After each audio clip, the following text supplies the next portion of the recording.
When it comes to call for art submissions, do you send what you have, or do you create something specific to meet the brief? This year, my work has been all about the grid. I've been diving into fragmented storytelling and squares. Lots of small squares assembled together. Very structured, very stiff encaustic on cradled board. But when the Northwest Collage Society announced their fall show, Scroll-ology, I could not stop thinking about the idea of a flexible scroll. This might be time to mention that I like to sew, and I've been fascinated with Korean bojagi piecing. And then, as all good ideas form, in the shower, I had a revelation. I could print out my photography on thin paper and then iron them together using encaustic medium instead of sewing.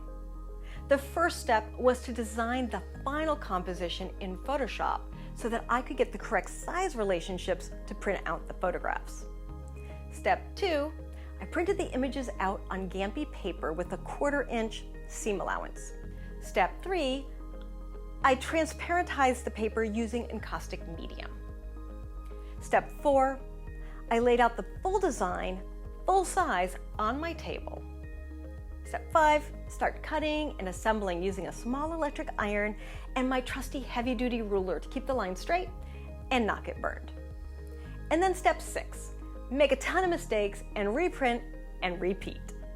Just like a quilt, it took a lot of math, measuring, and patience to create this romantic story of Rome. To see this in person, come to the show in Mukilteo. The details are below.